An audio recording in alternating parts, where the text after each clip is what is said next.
Hello, everyone, and welcome to a overview for Eco's newest project, Broken Luck. Eco, um, thank you for asking me to talk with you today. I'm excited to talk with you about this. You sent me this copy, which I was able to read in advance of the Kickstarter being over. Where can people find that if they're looking for it before we start? They can find it at tinyurl.com/brokenluckzine. It's an alias or shortcut to the Kickstarter page, which has a complicated URL, a longer URL. So yeah. and Or if you just, it looks like if you Google Kickstarter Broken Luck, it's on there. But Eco, who are you? Most people looking at this probably know, but where do people most likely know you from for your other internet projects? wow, that's a hard question. I'm sorry. No, you're good. Wow. Who am I? And we can start from the beginning so you know what I'm asking if you want me to. No, I'm gonna definitely. I think I'm gonna edit. I'm gonna let this on the video. So, wow. What do you mean? What do I do? Like usually, or Like basically?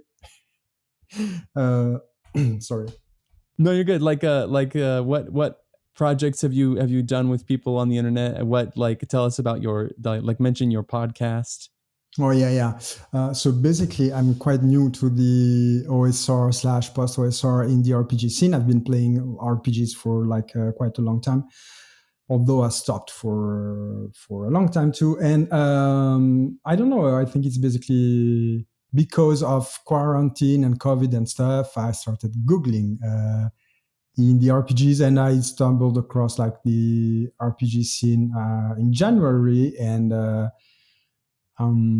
had a lot of free time as I was in lockdown. And so I did this first podcast episode with Yohai Gal about his RPG book Cairn, and it was really a nice experience. So I did another one and another one.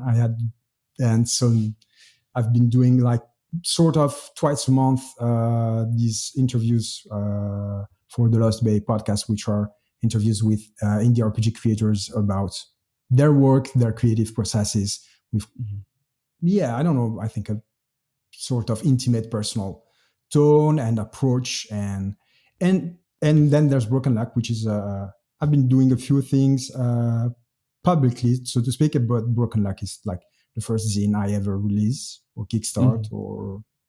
Yeah, one of your recent episodes was talking with the illustrator that you teamed up with for this, Perplexing Ruins, and it seems like, giving it a read, I think that you the style of writing with the style of art has really come together really nicely. How did you get in contact with Perplexing Ruins for the illustrations here?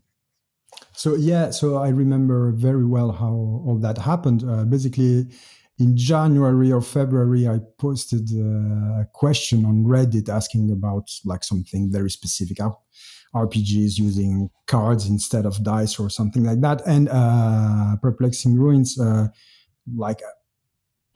answered very kindly. And so I just, I went on his profile and I checked what he was doing. And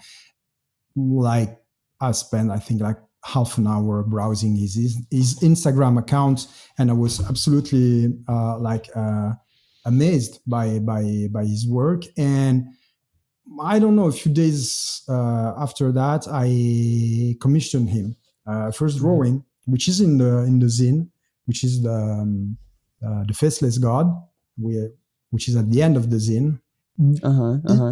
Yeah, the face with this one. Yeah, but it's bigger painting, so it's zoomed in here. Right. And it's been a character I've been using in a lot of campaigns in the last years. And so this is how things started. I started commissioning him paintings just because I liked his style, but for no specific project. I mean, I just wanted to. I really enjoyed what he was doing. So, I've only done a couple commissions myself, or rather, Yeah. I've only commissioned artists a few times myself. For something like the Faceless God, when you like, you are compelled by the artist's style and you like what they do. How much detail did you give on the like how much direction did you give the artist on that? Little, very little, actually. Yeah. I mean, I described the creature, so to speak. I said the creature with no face and like stars instead of with a void instead of a face and some stars in it, like in a abstract setting, and pretty much that's all that I said. Maybe probably I mentioned something about the kind of the color spectrum that Mm-hmm. Mm-hmm. that I would have liked, and that's it. And so, and Alan or Perplexing is somebody who likes a lot to try and to try again when things don't come out the way Okay. he likes. And but I mean, he nailed the Faceless God on the first attempt. I Nice. mean, when I saw it, I mean, I thought, okay, that's it. That's Mm-hmm. exactly how I was picturing it. And the other drawings or paintings in the zine are not commissions. They are either the illustrations Perplexing produces for his patrons, for his Patreon. Okay. Yeah, he's been giving a lot of illustrations. He's been producing a lot of illustrations for patrons to use freely on their projects. A few of them, a few black and white illustrations, are from the Patreon, like this one, for example, like this tiny one here. Uh-huh. Of the little But valley. yeah, but almost all the other illustrations are some of his older paintings. I was wondering if some of them were not because they don't fit, but because it's like I was wondering where that turning point was, where if you and I'll ask you actually where was the moment where you asked, would you like to make a zine together? Was what like you commissioned the Faceless God, and you knew that he had all of this kind of other artwork that was on his Patreon. Okay, so I commissioned the Faceless God for another project. Basically, I'm writing this Lost Bay RPG, which is an RPG set in the 90s, and there's a pantheon of gods, and one of these gods is the Faceless God, and I've been using it like in different settings, like. Yeah. It's kind of an obsession in post-apocalyptic settings, medfan settings. There's the Faceless Gods. Faceless God. He's in Knock 2, in issue 2. Oh, There's okay. a piece on it. So I've been like putting it everywhere I can, basically. So, but the way Broken Luck started, basically there was this Troika Fest Jam running in spring, and I took something from the Lost Bay, which was the tarot card system. And one of the gods in the Lost Bay is a fortune teller. So I just took a few elements from there, started working on there, and shared something on Twitter. And if I remember correctly, Perplexing drew something inspired by what I wrote. Something which I didn't use in the zine. So I took his drawing and I wrote more. So he drew more. So, and then I asked him if I could use his older drawings, like the Kid God or the felt drawing on the cover, etc. So it was like a back and forth. He did some drawings inspired by what I wrote, and I wrote a lot inspired by his drawings. So, and to be honest, the very first draft of the zine was like very basic, very dry, and perplexing. Like told me that wasn't okay at all. So he pushed me to work more, and this is what I did, and I tried to do better. So yeah, That's good feedback to hear. What was a piece of it that came out in a way that you are proud of after getting that feedback? Like, what's a change that you made? Oh, what's the change? Yeah, because I quite like. I think it's quite interesting. I love how it's how I love the end product. But what's something that was changed or added? Yeah, so there's no separation between like the illustrations and the texts. I've tried to make them going together, and in the first draft there was text. I mean, it was like more a classical, maybe old D&D book. There was the text and then smaller Yeah. illustrations, and that's it. It was, I mean, it was clean, neat, but it was a little boring. And as a matter of fact, it wasn't contributing to, I don't know, to creating the universe of, to create the universe of the zine. So basically what I'm happy about is that like the new layout is, it's much more consistent with, I mean, with what Broken Luck is about, which is It kind of a little, it yeah, reinforces the tone in the world a lot. absolutely. I There's mean, something I want. that's what. Yeah, please go ahead. Yeah. Oh yeah. There's something I wanted to ask about on that note because when I was reading it for the second time the other day, there was this. It's not a complex illustration, but the page is mostly black, and then in the corner there are these small Yeah. white things, and that's the only thing. And I was struck by the context of the words on the page, which were about Chaos, who is a being, giganormous guardian of the godly palace. First of all, I love the word giganormous. I don't know if I've heard that before. um, Vaguely anthropomorphic, constantly changing shape. And I was reading that, and and then I kind of looked at the spread as a whole again, and I saw that there was this small white space, and I suddenly started to wonder if perhaps like all of this black space here was meant to represent chaos, and this was like the only edges of the silhouette you could see, because chaos is supposed to be so huge. It's like it's bigger than can be depicted on one spread. I don't know if that was that No, a, I love. No, that wasn't the idea, but I totally love it. But basically, what happened is that in this second part of the zine, where there's like there's a shift in the style. There are all those black and white and purple pages, and basically, this is because it's so the zine is, to put it simply, there are two main parts. One part which is like the backgrounds, and so the characters you can play, which can also be NPCs, but they're the backgrounds. yeah. And another part which is more of a context or of a micro setting, and that part is all about immortals, gods, mad gods, deities, and I found it really hard to give them like an image. So this is why I worked with like mostly black and a few white images because I found it hard to.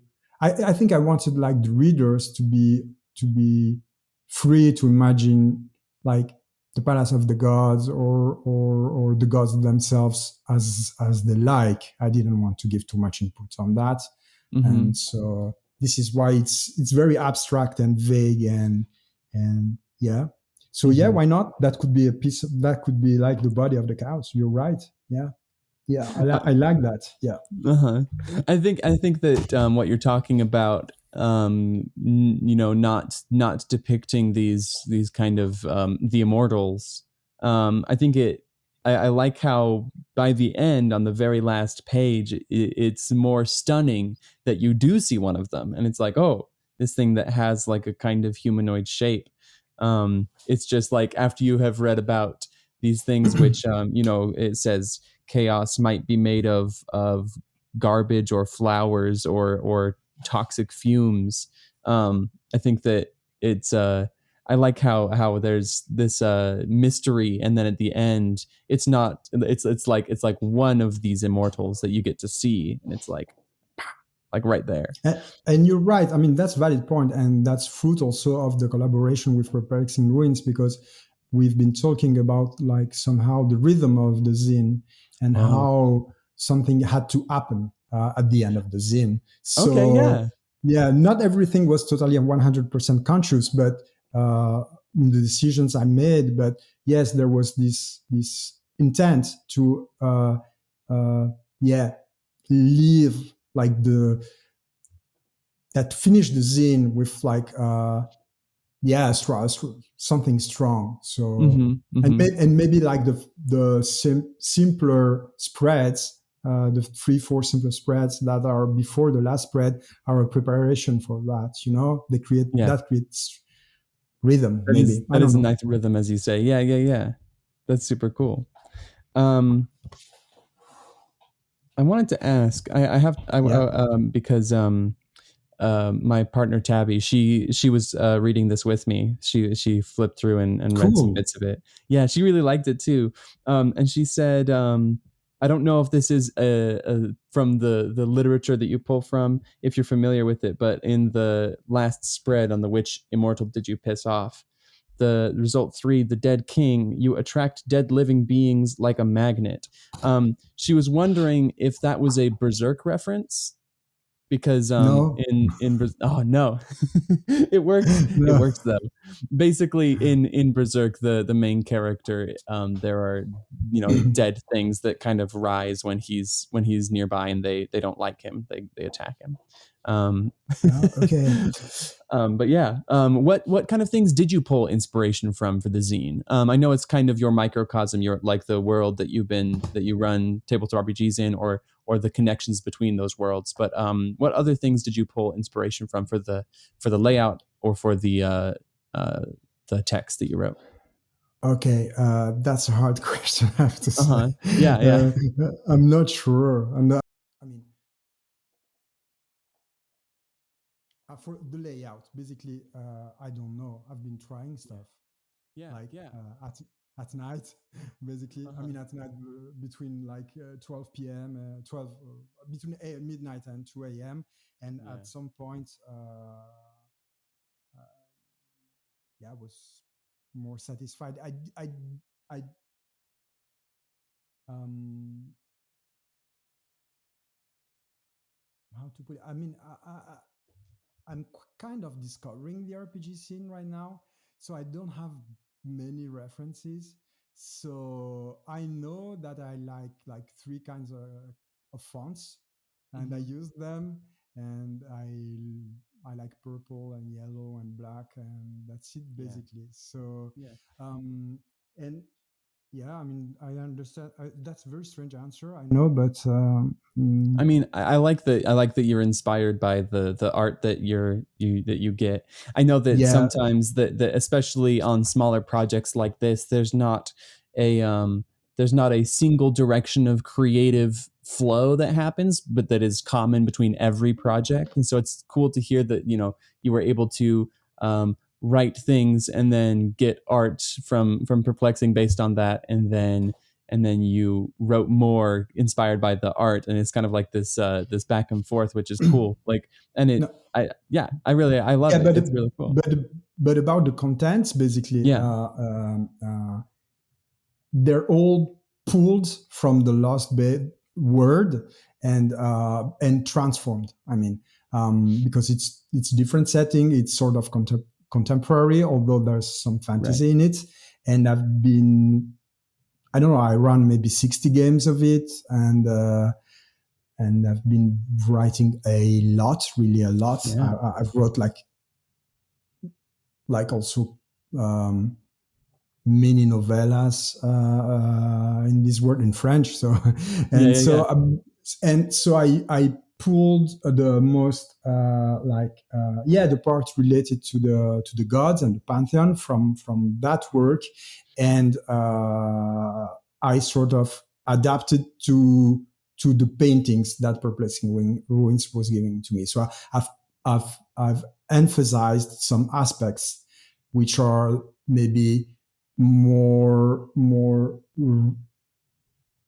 less extreme, like in the Lost Bay world. I've Mhm. emphasized them because the drawings were pushing me to do that. And Yeah. but there are a lot characters that were somehow pre-existing. So Mm-hmm. and and basically the zine started as an auto assignment. There was the Troika Fest Jam. I thought, I'm Yeah. gonna do a pamphlet and one sheet and using material I have already produced, and then things escalated. Yeah, yeah. And I think that the kind of mix of contemporary and kind of like fantastical, like pantheon stuff is a good. That's a good fit for Troika. yeah. Was there anything about Troika like? Were you familiar with other Troika products or the kind of its tone when you started the Troika Fest? No, I was discovering Troika. I mean, I was very intrigued by Troika, and I took the Troika Fest as an opportunity to dive into Troika and exploring it. And although I understand that, originally the game has a very strong space fantasy, Mm, weirdish vibe. yeah. What I really like about Troika is it's the variety of the kinds of settings or zines or supplements that are produced that mix really, as you said, like sometimes contemporary elements with fantasy or with sci-fi or with 19th century or 18th century pre-industrial vibe or Mm-hmm. whatever Yeah, you can yeah. imagine. So, and that's something I really like about Troika, and something that's really, got my attention, my curiosity, and mm, yeah, basically. Cool. Good. Good. um. uh. There's another big like another person who I would admire for their zine stir, their zine kind of attitude that you listed in the thank yous, who is Ian Newsom. I recognize him from many projects. I know he does some mothership stuff and a lot of cool work in the tabletop scene. What was his role on the project, or did you just like have conversations with him, or? Yeah, so basically, what happened is that I've read some of his zines, and also I've read his blog, Mm, where he does postmortems about his writing, his work as a designer, and he's very candid and open about his experiences. And I first asked Ian if he would agree, like, to do something like a peer review of an advanced draft of the zine, yeah, and to give yeah, me his feedback. And we talked about that a little bit, trying to uh, fix like what would be the space. I mean, what would he do? And so once we agreed on that, and so he started doing a very super useful peer review, and he gave me some work to do. Basically, he said yeah, yeah, where the yeah. zine wasn't robust enough, and then he accompanied. Oh shit! Yeah, he full. No, he. Oh, Accompanied wait. you? He w- Yes, that's it. yes. That's it. He accompanied me for all the Kickstarter process. I mean, like Whoa, okay. before, during, he gave me a lot of feedback on how to organize it, when to launch, which tempo to give to the updates or whatever. Yeah, Uh, yeah. how big the headlines should be, or I don't know. I mean, he gave me so much Yeah, yeah. detailed advice about how to structure the Kickstarter, Yeah. basically. That's And super yeah, cool. that's super That, yeah, cool. And I go think he ahead, sorry. does that. I know that he's very much involved in the mothership community, and there's a Discord server. I think they call it the Mothership Collective, where Ian and also Sean McCoy like help and or tutor or guide, I don't know how to say it, like designers or new designers or first time designers. And I guess somehow he did more or less the same kind of thing on Broken Luck, although it's not a mothership zine. He was able to kind of mentor yeah, you through the process. Totally, on so many aspects, and and yeah, that was really huge. Other people gave a lot to the project. In the first stages, Leo Hunt, and then Spooky Rusty, and then Tony from Plus One EXP2. But the contribution of Ian was really huge. He mentored me basically throughout the whole process. Yeah, that's super valuable. That's very cool. I want to ask about how as we're filming this, we're partway through the Kickstarter. It's not quite done yet, and as people are watching it, if they Google Kickstarter Broken Luck or Tiny URL, what's the tiny URL? tinyurl.com/brokenluckzine. And it's still going for a little longer here. But before I ask about how it's been so far, I want to ask about it's I think that it's funny. People sometimes don't want to put links to websites in a print zine, and I know that it's different in the PDF. But I saw there was a link to Spooky Rusty's Bandcamp, and I did type it into the URL and listen to it. And I really like that music. That's really cool. I was wondering how you got in contact with Spooky Rusty and what about their music drew you to it for including in the zine. Okay, so I'm not sure how I got in contact with Spooky Rusty. I think that was just before or around the Troika Fest Jam, because Spooky plays a lot of Troika, and we talked about, I think, other Troika projects, and then I gave him the zine, and he gave me feedback on it, and he told me that he was doing music, so I listened to it, and I gave him a very early prototype of the zine. And basically what happened is that I did most of the layout listening to Spooky album. So, listening to Spooky's album, but more precisely like a couple of songs, like in loop, in loop mode. There's a lot of his music somehow in the zine. This is why I wanted to mention the album. Absolutely, it's like the soundtrack for me of the zine. And also I wanted to add it in one of the Kickstarter tiers. And so for there's very simple tier, which is the zine and the PDF, and the more sophisticated tier or complete tier, which has also a print made by LFOSR on like a beautiful print of the Faceless God. It's a card. There's the Faceless God on the front, and on the back there's more game content, more tables to use the God, and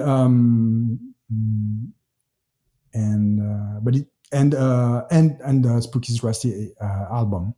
Right, basically. Right. The digital download. The digital download via Bandcamp. Yeah. Gotcha. So we'll provide download keys to the backers.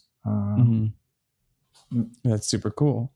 He's really a super enthusiastic guy, very active on the Troika Discord and the Troika community. Gotcha. Well, speaking of the Kickstarter reward tiers, I hear from a lot of people that Kickstarter can be really stressful, or that it takes up a lot of your attention while it's running. How has your experience been with the help that you got from Ian? And this is your first kind of, I assume it's your first Kickstarter, but I know it's your first zine. Yes. I'm wondering how that is going for you so far. I mean, it's going great.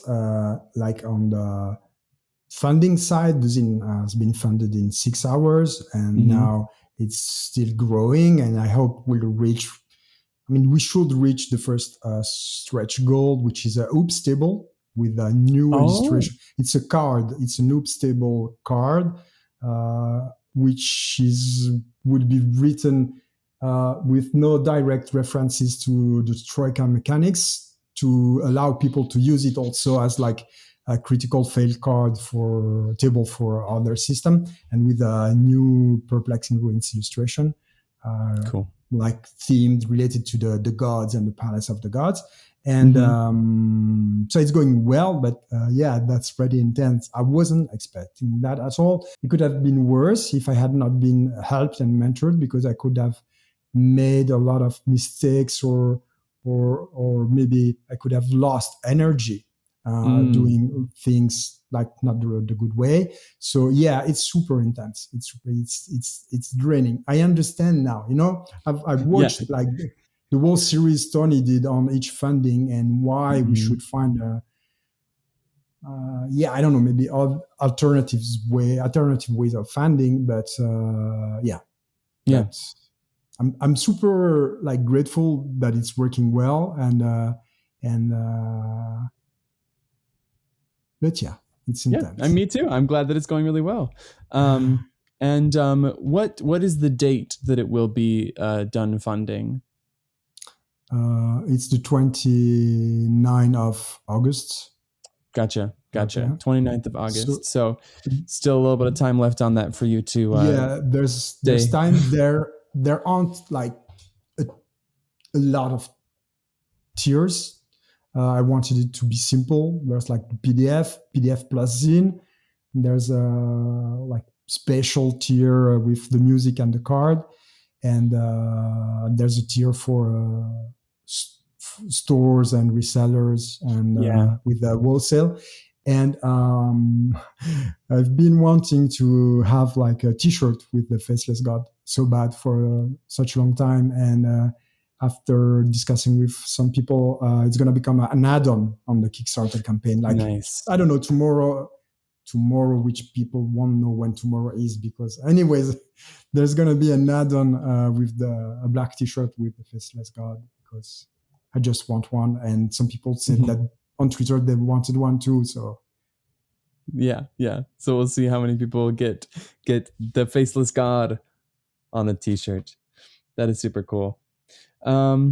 Well, I think that is a good overview. Yeah, thank you so much, Vi, for having me coming on my channel and doing this. And that's so great. That's so cool. And yeah. My pleasure. Thank you for sending me the zine. It's very cool to get for people that are excited to share their work with everyone, and when they want to send copies out. And I love talking and listening and asking questions, and it's cool to have this opportunity to talk with creators. I know that you share that passion talking with creators about their things. So this has been good to flip the tables on you, Eco. If people don't know who I am, I'm Vi. Oh, yeah. I do YouTube Collabs Without Permission, and I do tabletop RPG reviews and discussions, and sometimes talk with creators as well. If you liked, you can back Kickstarter and subscribe to me on YouTube. Oh yeah, you can subscribe. You should subscribe to Vi's channel. It's an amazing channel, and amazing videos. Yeah, thank you so much. Creative reviews. That's really and essays and discussions. That's really great. I love your channel. Thank you so much, and thank you for inviting me on to talk with you, Eco. Yeah, thank you.